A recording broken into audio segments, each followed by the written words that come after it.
Fran, Kate, thank you so much for being here. Welcome to the studio for an episode of the Gymnastics Growth Show. Much appreciated. Thanks for having us. Thank you. You're most welcome. I've followed you for a long time on Instagram, really, and I've loved your content. So I thought it was just time that we have a conversation about a very important topic and a particularly challenging one, a complex one. Yeah. I think there's a lot that the audience can certainly learn from the advice that you've got today. Could we just start with, like, why nutrition? Like, why are you both in this space and why is it important to you? Okay. Well, the reason that we created Performance Canteen in this space is that we realised there was a real lack of good advice and information, particularly for young athletes around nutrition. There's a lot of not good information and it's really confusing and conflicting. So often parents and coaches and young people are getting bombarded with nutrition fads and non-fact that actually confuses them. So we thought, okay, let's be a safe space for good, practical information and advice. Yeah. And it's particularly important for young athletes when you're still growing. It's not just about fueling your sport, but actually more importantly, it's fueling your health and growth and development. And often there's a gap, which means something gives and performance drops off and health suffers. So that's kind of where we saw the space and why we're here, really. Yeah, and I think also we're parents ourselves and we're parents of teenagers who are involved in sport. And so we understand the challenges that parents have. Yeah. And from a kind of message that parents get, it's from public health saying, you know, kids are getting fatter and, you know, we need to eat less. But actually, when we're looking at a specific subset of that population, which are young athletes who train multiple times in the week and maybe compete at weekends, those messages are potentially unhelpful. And as parents, we want people to not feel guilty about fueling their kids and understand that that kind of overriding message, which is suitable for some, may not be relevant for them. Yeah. And those messages, there's a lot of fear involved in that, isn't there? Totally. And that's such a good point, because actually a lot of parents of teenagers now are kind of our age, who grew up in an era where it was all about being skinny and going on diets and not eating and carbs being demonized. So sometimes it's the parents that need the educating as much as their kids do. Yeah. Because it's like, okay, give yourself permission to feed them. And actually, when you think they can't still be hungry, it's going to ruin your dinner, actually, they probably can still be hungry. Yeah. Like the biggest thing we see is actually we underestimate quite how much young people need to eat, because they've got such high fueling requirements for like growth and health, plus school, plus social lives, plus training. And in gymnastics particularly, sometimes they're training like, I don't know, 6 to 8 hours a day at weekends, aren't they? Yeah, which is so high. And then you always say, like, if you think of your body like a nutritional bank account, like, don't go overdrawn because nothing good happens there. Yeah. But actually all these kids are pretty much constantly overdrawn nutritionally. Mm-hmm. And you can get away with it for a while and you think, oh, it's fine. But actually then the cracks start to show. Like we often, you know, when we talk to young athletes, we realise sometimes that their default setting is like, yeah, I'm always tired, I'm always hungry, I'm always a bit achy, but they just think that's normal because they're training a lot. But we think, well, actually that shouldn't be normal. If you're young and fit and healthy, that shouldn't just be your default. Actually, what are the signs that you might be under fueling and how can we help address them? Definitely. And I think kind of all the research, when we've looked at gymnastics and research around energy availability for young gymnasts, it's essentially that a lot of people are especially teenagers, have a state of low energy availability, suboptimal carb intake, lower certain micronutrients. And I think it's just not known about. Like, it's not a message that gets pushed. And that's why we're here, is to push that message and say, you know, it's okay if your kid is hungry to allow them to eat after dinner, to allow them to have something before bed. We're just here to help parents feel a bit more chilled about feeding their kids. Yeah, and also just understanding the context of it. Like, actually, we kind of always call it the performance triangle. So training, nutrition, rest, all those three things are equally important. Yet everyone's training really hard, resting not very well, and kind of winging it on the food front. But actually, we need to kind of get the message out that food is directly related to your training and to your health. And actually you can't perform at your best if your health needs aren't met first. But actually food is key. If you want to get the best out, you need to put the best in. Yeah. And actually how food becomes integral to the training process. What you have to eat before training and during and after to make sure that you benefit from that training.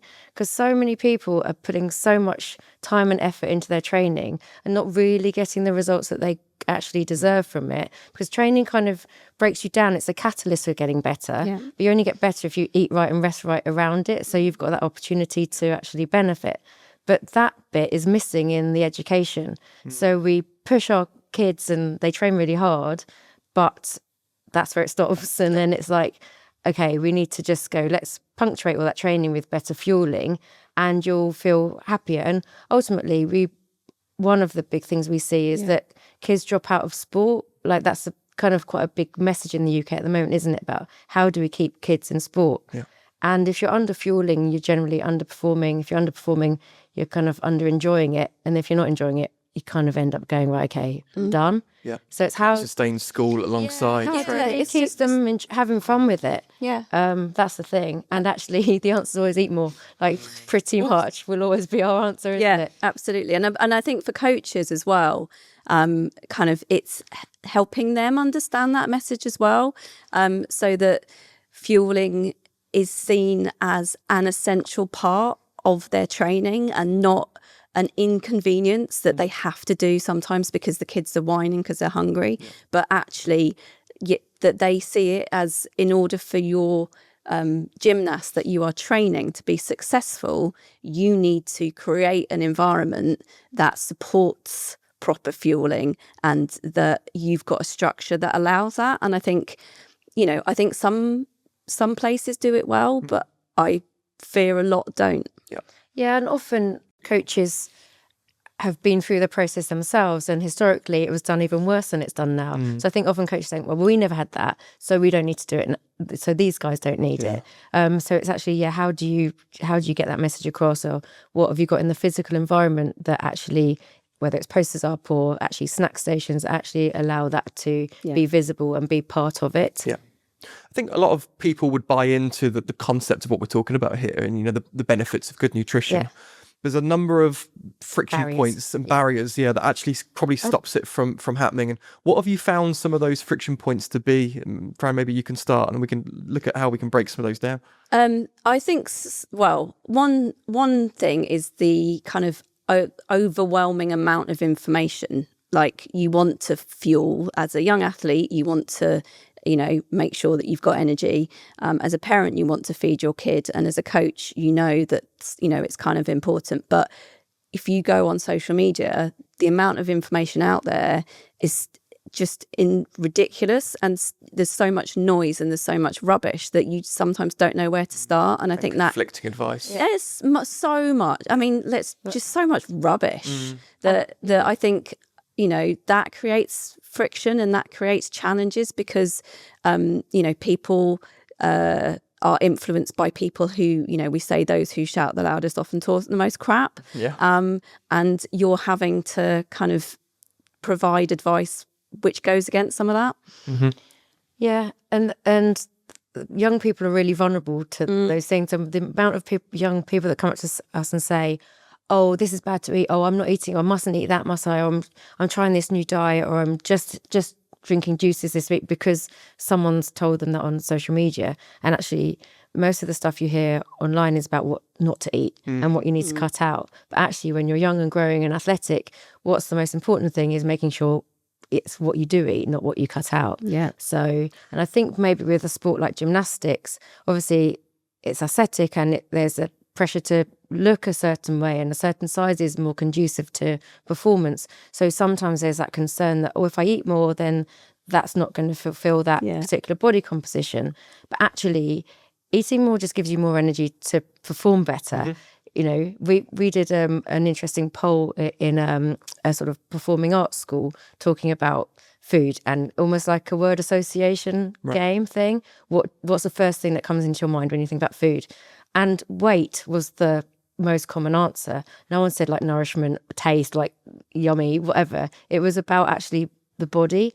So it's like shows where there's such a big gap in education about actually what food does for your body, why we need it. It underpins everything. Like obviously we're biased, we're nutritionists, but actually food is important for health and growth, your immune system, your brain. Like particularly when you're young, your brain uses up more energy than any other part of your body. So for sport like gymnastics, it's so vital that you're fueling your brain so you can focus and keep coordinated and balanced and remember a routine. Yet that's often overlooked. Also, what else? Your schoolwork, which again, your social life. Food is important for everything, and yet we're kind of just not giving it the kind of onus that it really deserves. Yeah, and they say the gut's like the second brain, right? Yes, so there's sure. so much connection between the gut and the mind, Yeah. and how it controls everything. But and you're right. I think when we do think of food, we're thinking a lot of times body composition. And you think, like if I eat more, I'm going to put on weight, I'm going to get fat, and no one wants that to be an outcome. So it's okay. Think of it as it gives you more energy to train. It supports your muscles. One of the biggest things, particularly in sport, and particularly in sport like gymnastics, is it's a real good buffer against injury. Like one of the biggest risk factors for injury is being in an energy deficit, and probably most gymnasts are very often unintentionally in an energy deficit. Yeah. And I think the things that we try and teach people as well is, how do you know? Because we always talk about a fuel gauge. Like imagine you had a fuel gauge on your body. That would be brilliant.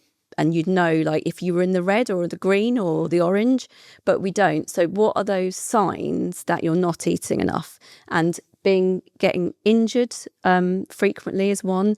Kind of constantly picking up illnesses like colds, feeling constantly tired even though you've had enough sleep, headaches, grumpiness, not the usual teen grumpiness, but and what we find is when we work with people, I had someone the other day a parent who said, oh my God, he's so much happier now. I've actually got a nice child. I've actually got a nice, and it's like, and the variable because was the diet. the variable was he was under fueling and feeling rubbish, and so your kind of default setting isn't one of joy, and that's quite sad, isn't it, really? Yeah. But we're all familiar with that hangry feeling, like, aren't we? And it's also so relevant for coaches as well. Like if they have got an 8-hour session with young athletes, that's 8 hours that they've got to be on the ball. They've got to focus as well. So actually they need to be fueling too. Yeah. Then you have to fuel yourself to perform like whatever you're trying to perform in, whether it's the physical gymnastics or the coaching,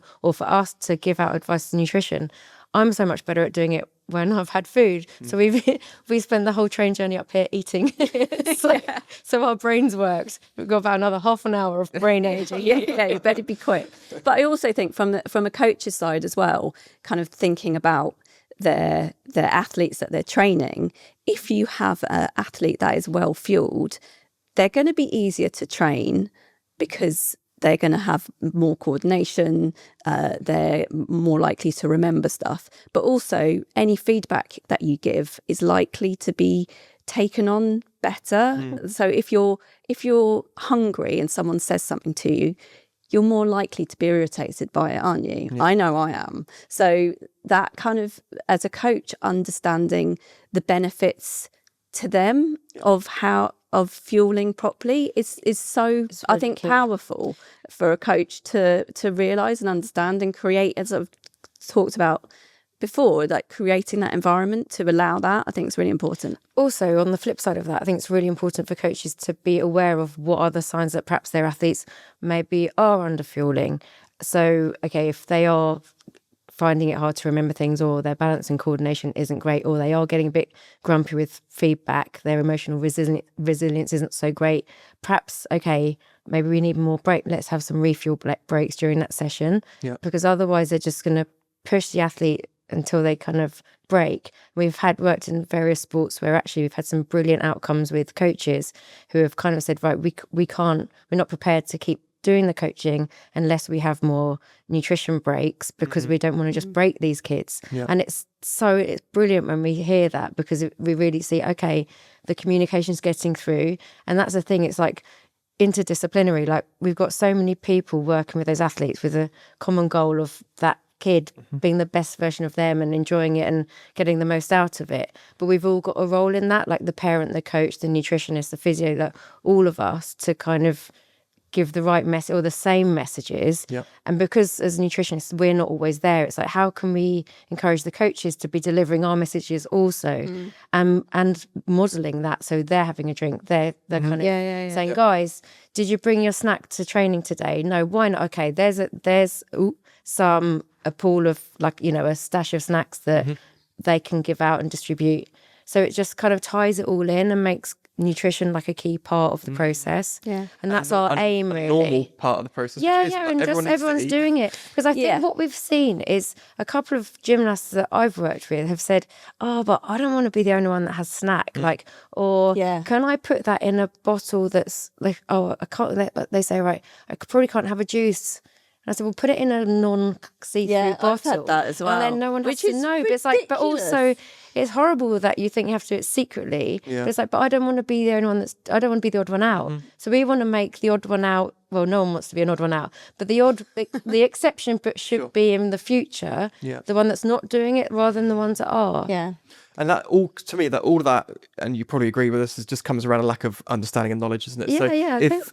If a coach, for example, is promoting it, well, or not promoting, doing the opposite, the other way, and saying that you shouldn't be doing that. That comes from a lack of expertise, doesn't it? Really? and it's just maybe what you've known. If you know you're you can only draw from your own experience. You can only draw from your own experience. So if you are a coach who was a gymnast and your experience is you push and you push and you train hard, and taking a break is seen as weakness.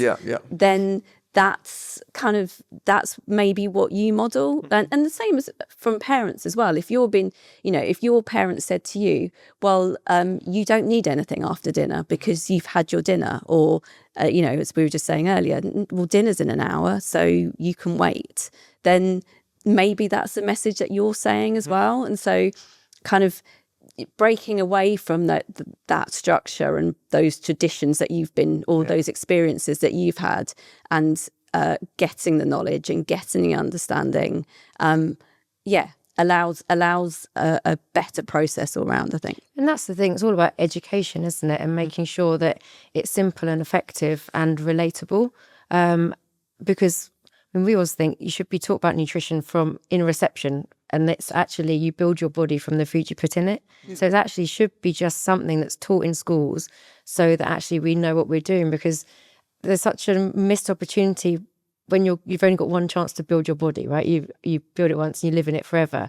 We always say, like, your body's the most amazing bit of sports equipment you'll ever own, but it doesn't come with a manual. So we should be teaching that from a really young age, so it's not, oh, crikey, we've kind of broken a bit and then we have to learn it. Because often we only start thinking about it when something's happened, or when you've got injured, or when performances drop. So it's how can we invest in ourselves, in our kids, so that we build them strong and resilient, and with those good relationships about food. Because I think with food, there's often such an emotional connection. Like, we don't just eat because we're hungry. We eat because we're bored or sad or celebrating or fed up or whatever. So many reasons.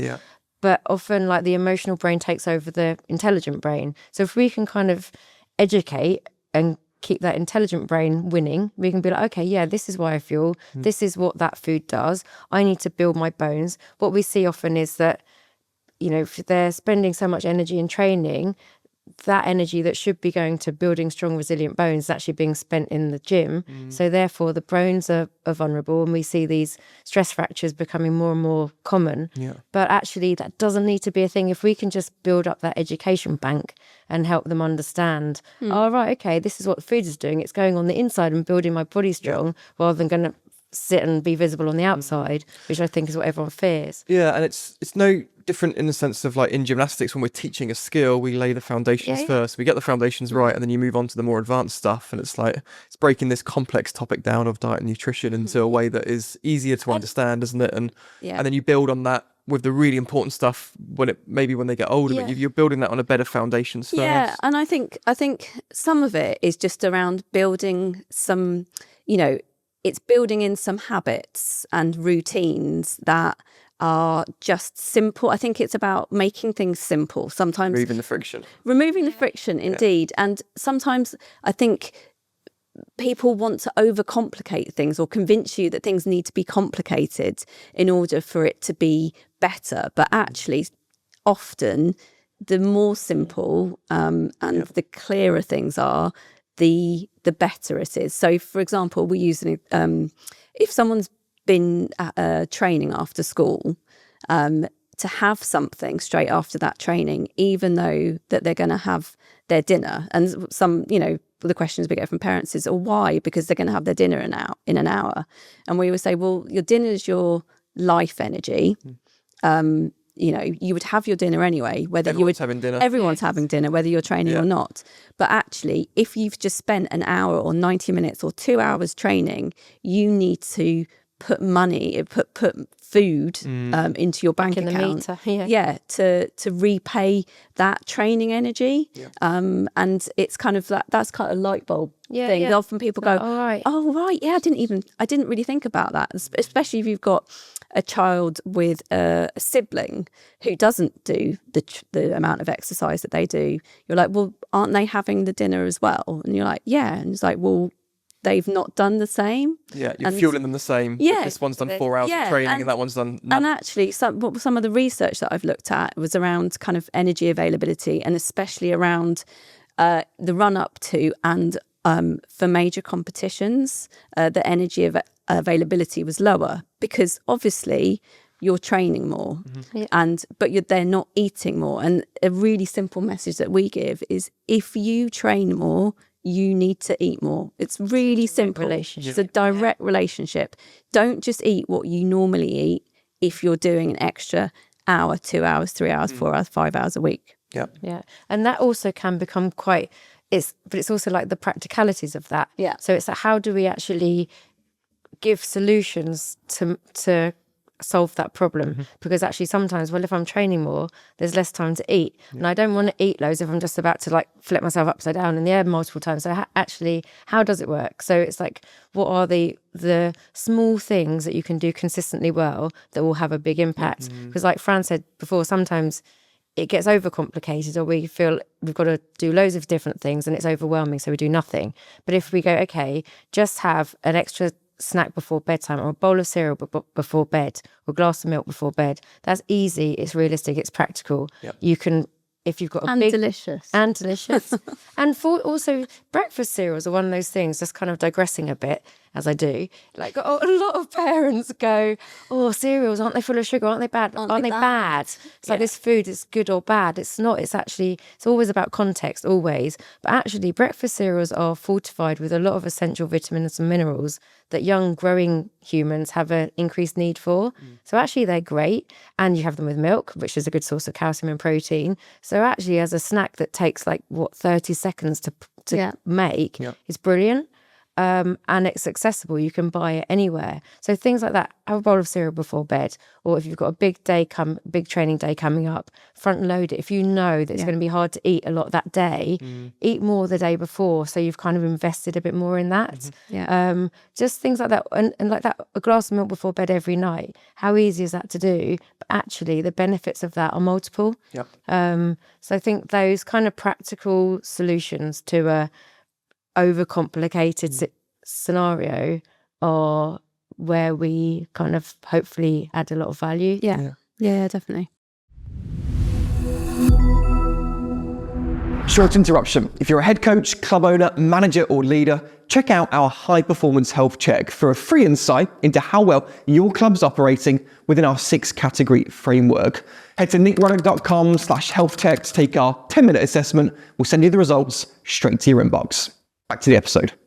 I find preparation is quite an important point. Yeah. If I'm unprepared, like yesterday, I was out for the whole day, totally unprepared. I left without any food, and obviously then I know, naughty, and then I'm going for the wrong type of snacks because I'm going on convenience. Whereas if you can get that healthy habit again of going, right, I need to make sure I've got something for tomorrow. Maybe I'll make it the night before, or I'll make it in the morning, and just allow myself a bit of extra time. Yeah. It kind of helps with that. Yeah, but I'd also challenge that and say that... There's good options if I was to choose. Well, there are good options, but also if you're a young athlete, there aren't such thing as the wrong snack, really, because there's no, like, as Kate was saying, there's no good or bad. But actually something, if you're a young athlete and you're traveling and you haven't prepared and you haven't got something, get something. And it doesn't have to be perfect. It just has to be something, because something is always going to be better than nothing. And kind of take away that guilt of, oh, I shouldn't be having this, because actually the risk of underfueling for some of the population that we're talking about is far greater than the risk of having a Mars bar. Yeah, and actually food is just energy. Ultimately, that's what it is. Food is energy, and you need energy for absolutely everything that you do. The more you're doing, the more energy you need. So like Fran said, if you've got a big day ahead, actually have a Mars bar. Like, it's a lot of energy. It's a good fuel source. And that whole good bad thing, it's always about the context of when you have it. And sometimes we get parents we get sometimes not such supportive comments saying, why are you always promoting sugar? Like, sugar's bad. But that's full of sugar. But we are promoting promoting giving your child energy to do the job that they're trying to do. Food's basically like your toolkit. The better the tools, the better quality of the work. And in the middle of a training session, when you need a quick top up, sugar is what you need. That's what fuels the training. Like we said before, like jelly babies for breakfast, bit of a rubbish breakfast, but jelly babies in the middle of a gymnastics session, brilliant, because they give you that quick, easy to digest energy that actually is going to support what's ahead. So it's about like understanding where it all fits in and not saying, no, that's bad, they mustn't have that, that's full of sugar. It's like the energy drinks, the sports drinks. We have so many questions around those that we can talk about. Because actually there's a place for all these things. It's just understanding what that place is. The place for sports drinks are, energy drinks, we're absolutely don't promote, because caffeine for young people is something that we're not ever going to. And often they have other stimulants in as well, and it's just not, there's not enough research about caffeine in young athletes. But sports drinks are, that's one of the biggest, because it's something that we say in context, actually that can be quite a good thing, because it ticks providing energy with the sugar in it, replacing lost salts that in sweat and giving you hydration. So it's quick. And it's quick and it's convenient, pleasurable to drink, and kids love it, so they'll drink it. But obviously, if you're sat in a classroom, not a great idea.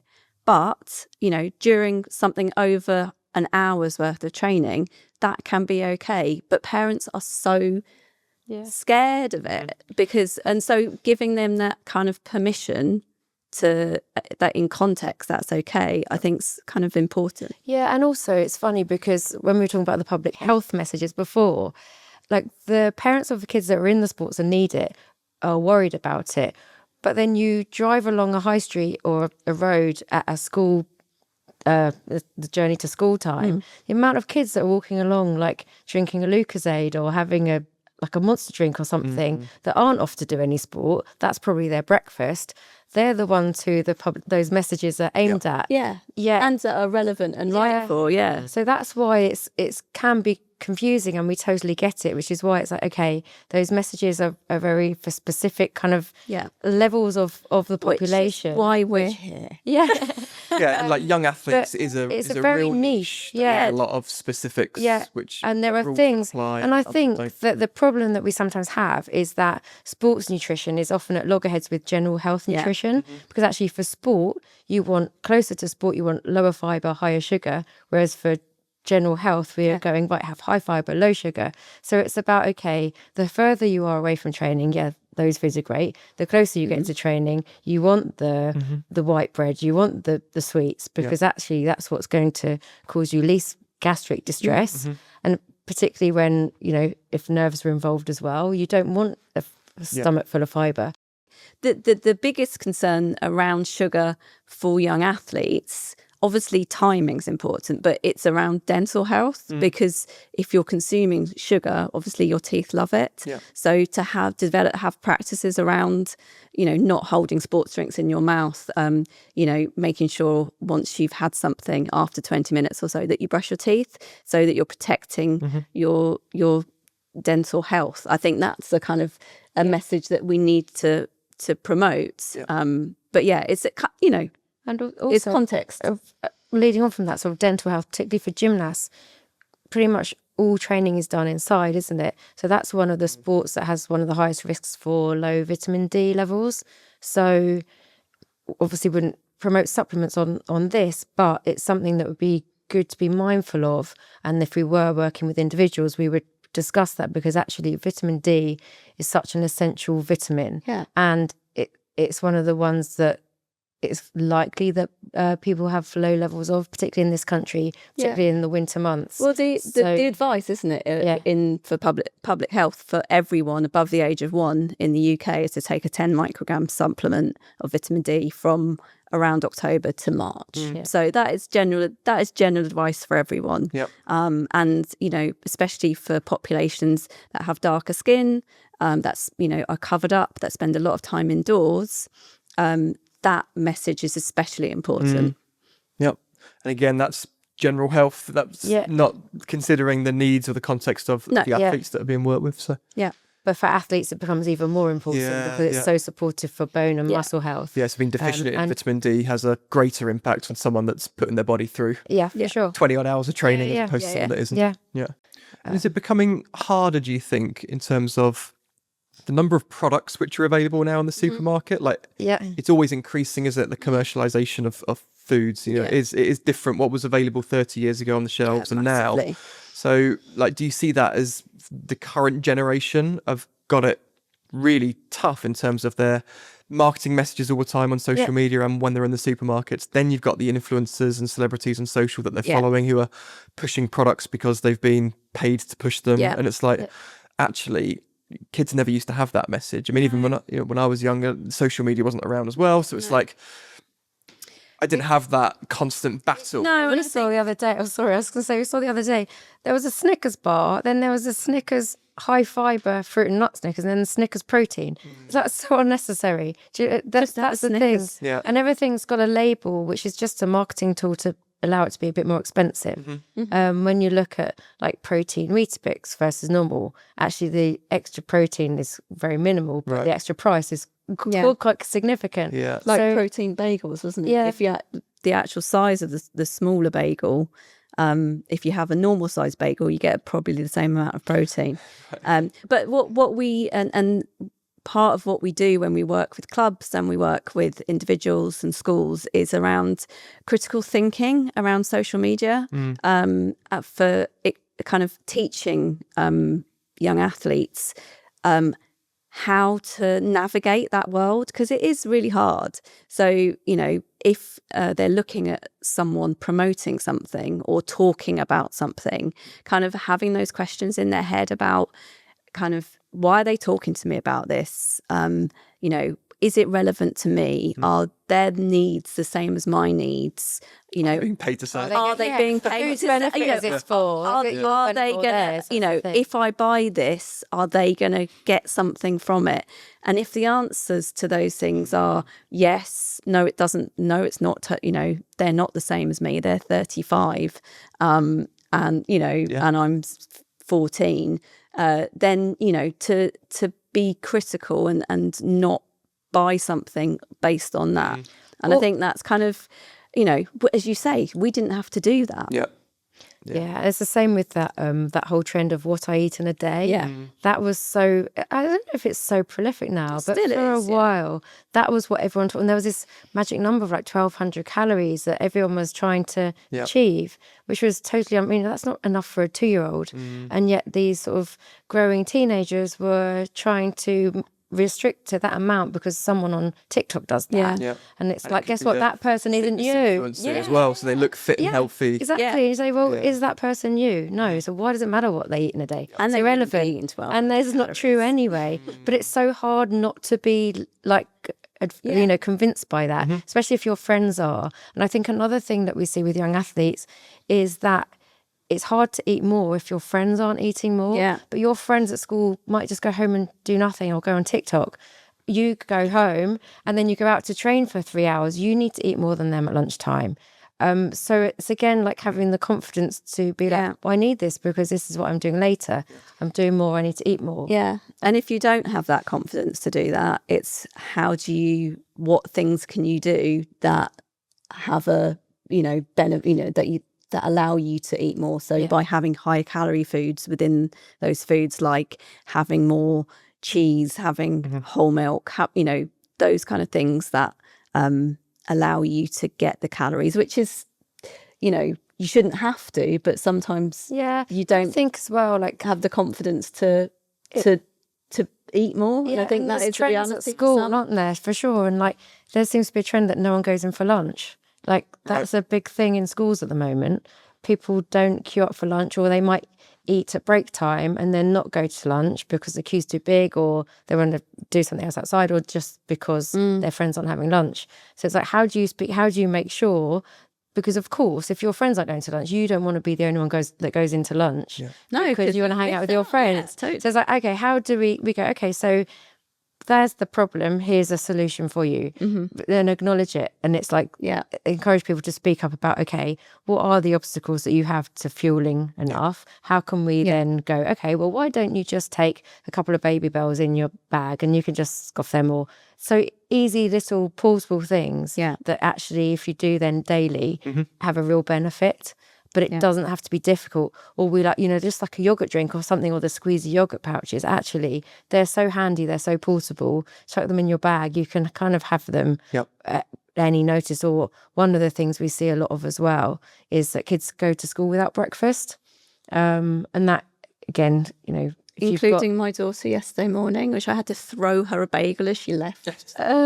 And it's much to her joy, right? Much to her joy, but it's those realities. So just grab a yogurt out of the fridge, and then it doesn't take any time. So it's how can we find a practical solution to that situation if you haven't got a mum like Fran who's going, get it like that. It's good that you talk about reality, because again, if going back to social media and you see a rose tinted fitness influencer that's at home for the day, and they've got like a beautiful kitchen and it's like perfectly tidy. There's no rubbish everywhere. There's no crumbs on the floor. They've cleaned it all out. The camera's in a perfect position. They've got this food that looks really aesthetic and beautiful. And then at the end of the day, that's like, who's got time for that? You got, if people have got kids, they've got busy households, they've got to get people out the door on time. The kids aren't coming home often from school, they're going straight to gym.